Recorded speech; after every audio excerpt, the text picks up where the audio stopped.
Praise the Lord, hallelujah. कई लोग कहते हैं परमेश्वर क्यों मेरी प्रार्थना नहीं सुनते।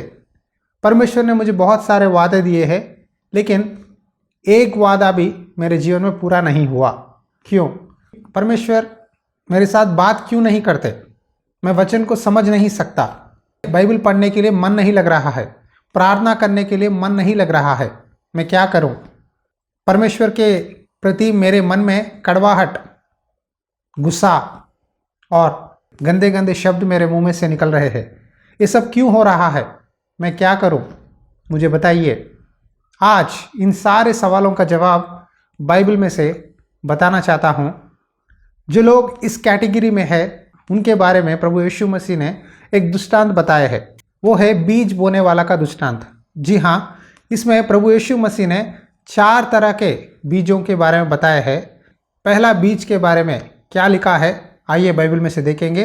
मत्ती रचित सुसमाचार अध्याय 13 वचन 3 से लेकर पढ़ता हूँ। एक बोने वाला बीज बोने निकला। बोते समय कुछ बीज मार्ग के किनारे गिरे और पक्षियों ने आकर उन्हें चुंग लिया। किसान बीज बोने के लिए अपने खेत में गया। जब बीज बो रहा था, थोड़े बीज मार्ग के किनारे गिरे और पक्षियों ने आकर उसे उठाकर ले गए। देखो, जब बीज किसान खेत में बोता है, अगर उस भूमि में गंदगी है, जगह साफ सुथरा नहीं है, जब बीज बोया जाता है वो बीज मिट्टी के अंदर नहीं जाता और उसके अंदर से पेड़ पौधे नहीं निकलते, क्योंकि उसके अंदर गंदगी है। देखो, उसी तरह मनुष्य का हृदय में बहुत सारा पाप है। जब आपका दिल साफ सुथरा है, तब परमेश्वर का वचन आपके अंदर जाएगा और कार्य करेगा। यहाँ किसान परमेश्वर है और बीज परमेश्वर का वचन है। जब परमेश्वर का वचन अपने सेवकों के द्वारा प्रभु बताते हैं, तब ये वचन जब आप में से सुन रहे हैं, कुछ लोग ध्यान से मन लगाकर सुनते हैं। ये वचन सुनने के बाद फिर से आप बाइबल निकालते हैं, पढ़ते हैं, मनन करते हैं, तब ये वचन आपके दिल में रहता है।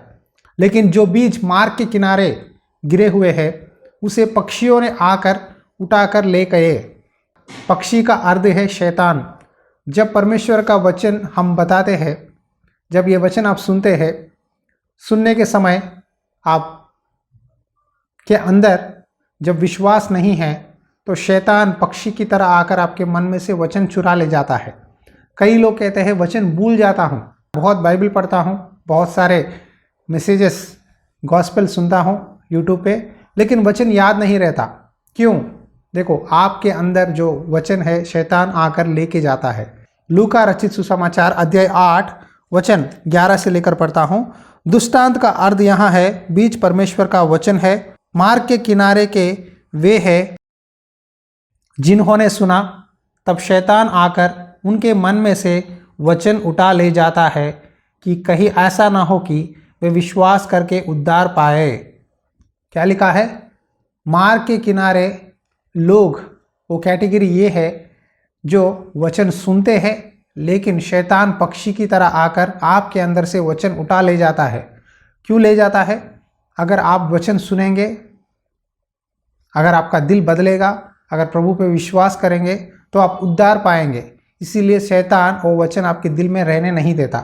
आज ये वचन जो सुन रहे हैं, शायद आप 3 महीने से, 6 महीने से या 1 साल से प्रभु यीशु मसीह को जानते हैं, वचन पढ़ रहे हैं, चर्च जा रहे हैं, तो आपके मन में कई सारे सवाल है, कई सारे डाउट्स है।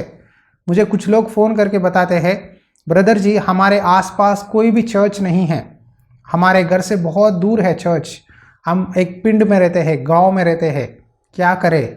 आपके दिल में जब ये वचन हम यूट्यूब के द्वारा बताते हैं, तो ये वचन काम करना है, तो आपको एक संगति ज़रूरी है। कई लोग ये वचन सुनते हैं, बाद में फिर भूल जाते हैं। मैं इसीलिए आपसे कहता हूँ, जब आप ये वचन सुन रहे हैं, बाद में इसका रेफरेंस आप एक नोटबुक में नोट कीजिए, फिर बाइबल निकालिए, बाइबल पढ़िए। कई लोग वचन भूल जाते हैं, वचन समझ नहीं सकते। और कुछ लोग जब प्रॉब्लम है तभी यीशु मसीह के पास आते हैं, तभी प्रार्थना मांगते हैं। अगर सब कुछ नॉर्मल है, कोई प्रॉब्लम नहीं है, कोई कर्ज नहीं है, कोई बीमारी नहीं है, सब कुछ अच्छा चल रहा है, तब परमेश्वर के पास नहीं आते। ये गलत है। हर दिन रोजाना सुबह उठने के बाद प्रार्थना कीजिए, थोड़ी देर वचन पढ़िए, फिर रात के समय में वचन पढ़िए, प्रार्थना कीजिए। अगर आपको समस्या हो या ना हो, रोज बाइबल पढ़ना, प्रार्थना करना बहुत ज़रूरी है एक मसीही को। आज बहुत से लोग नामधारी विश्वासी की तरह है, बाइबल उनके पास है लेकिन वो अलमीरा में रहता है, पूरा धूल जम के रहता है। जब भी प्रॉब्लम आया, तकलीफ आया, तभी बाइबल निकाल के साफ करके बाइबल पढ़ते हैं। ये गलत है। बाइबल रोज पढ़ना है। परमेश्वर का वचन आत्मा के लिए आहार है। जिस तरह आपकी शरीर के लिए आहार लेते हैं, आत्मा के लिए आहार परमेश्वर का वचन है। और जो लोग वचन नहीं पढ़ते, प्रार्थना ठीक तरह से नहीं करते, उनके मन में कई सारे सवाल, डाउट्स, कन्फ्यूजन, क्यों है ये ऐसा हुआ, ये क्यों ऐसा हुआ, अगर परमेश्वर है तो क्यों इस तकलीफ़ों को सामना करना पड़ रहा है, क्यों मेरा विरोध लोग कर रहे हैं, क्यों मेरे जीवन में आशीर्वाद नहीं मिलती, क्यों मुझे नौकरी नहीं मिल रहा है। इस तरह कई सवालों से भरे रहते हैं। देखो, जो लोग वचन हर दिन पढ़ते हैं उनसे परमेश्वर उनसे बात करता है। जी हाँ, ये सच है। हर दिन आप जब बाइबल पढ़ते रहेंगे, रोज़ परमेश्वर बात करते हैं। अगर आप जब बाइबल पढ़ रहे हैं, समझ में नहीं आता, मैं आपसे कहता हूँ, अगर समझ में नहीं आया, 3 बार पढ़ो, 5 बार पढ़ो या और भी ज़्यादा पढ़ो। 2 से 3 बार, 4 बार पढ़ोगे, तब धीरे धीरे उस विषय के बारे में समझ पाओगे। देखो, हम क्यों वचन बता रहे हैं यूट्यूब में, ताकि कई लोग जो पढ़ नहीं सकते, जो लिख नहीं सकते, जो परमेश्वर के मार्ग में चलते हैं, विश्वास करते हैं, उन तक ये संदेश पहुंचाए। पवित्र आत्मा का अभिषेक नहीं है, परमेश्वर से ठीक तरह से प्रार्थना नहीं करते, परमेश्वर का मार्ग में नहीं चलते, इसीलिए कंफ्यूज रहते हैं, खुद की इच्छाओं को करके शैतान के जाल में गिर जाते हैं। मसीह में प्यारे भाई और बहनों, जब प्रभु का वचन आप सुनते हैं, वचन को फॉलो करते हो, प्रभु की रोशनी आपके अंदर है। क्योंकि परमेश्वर का वचन 2 धारी तलवार है। अगर वो वचन जो आप सुनते हो आपको बदलाएगा और आपके द्वारा कई लोगों को बदलाएगा। हालेलुया। जो लोग सिर्फ प्रॉब्लम्स होते हैं तभी प्रभु के पास आते हैं, उनसे मैं बोल रहा हूँ, आप प्रॉब्लम्स के बारे में प्रभु के पास मत आना। प्रॉब्लम्स को प्रभु सॉल्व कर सकते हैं, लेकिन आपका आत्मा नरक से बचना है, आप उद्धार पाना चाहिए, प्रभु में विश्वास करना है, अनंत जीवन में परमेश्वर के राज्य में सदा प्रभु के साथ रहना है। देखो, मनुष्य एक ही बार जन्म लेता है, उसके बाद वो मर जाता है। मरने के बाद उसकी आत्मा कहाँ जाएगी? स्वर्ग या नरक, 2 ही जगह है। अगर आप परमेश्वर की बात मानोगे, परमेश्वर के सच्चे मार्ग में चलोगे, पाप से दूर रहोगे, तब आपकी आत्मा स्वर्ग जाएगी। अगर आप कहेंगे नहीं, हम खुद की इच्छा करेंगे, ओन डिसीजन लेंगे, सिर्फ जब हमें प्रॉब्लम होती है तभी हम प्रभु के पास आएंगे, तो आप स्वर्ग नहीं जा सकते, क्योंकि आपने प्रभु की बात नहीं मानी। आज कई लोग हैं जो अपनी विश्वास को अच्छी तरह से स्टार्ट करते हैं, लेकिन बाद में पैसों का लालच, संसारिक चिंता, घर परिवार में लड़ाई झगड़ा, ये सब परमेश्वर से दूर कर देती है। जो भी परिस्थिति हो, अच्छे भूमि में बोया हुआ बीज की तरह आपका विश्वास जीवन रहना है। इस संदेश के द्वारा पवित्र आत्मा परमेश्वर कहते हैं, तेरा अंदर वचन काम नहीं कर रहा है, शैतान तेरे अंदर से वचन लेकर जा रहा है, तू मेरे साथ संगति बनाए रख, प्रार्थना कर और मेरी बात मान, तब मैं तुझे बुद्धि और ज्ञान दूंगा। हालेलुया। इस समय जो लोग वचन भूल जाते हैं, परमेश्वर के साथ अच्छा संबंध नहीं है, तकलीफ़ों में है और आत्मिक जीवन में आगे नहीं बढ़ पा रहे हैं, उन सारे लोगों के लिए मैं इस समय प्रार्थना करना चाहता हूं। आंखें बंद करिए। अनुग्रहकारी दयालु परमेश्वर, इस संदेश के द्वारा आपने हमें बताया है, जो मार्ग के किनारे गिरे हुए बीज जो लोग होते हैं, उनके अंदर परमेश्वर का वचन, वो लोग वचन को समझ नहीं सकते, वो विश्वास करने से, उद्धार पाने से शैतान रोक लेता है, उनके अंदर से वचन छीन कर ले जाता है।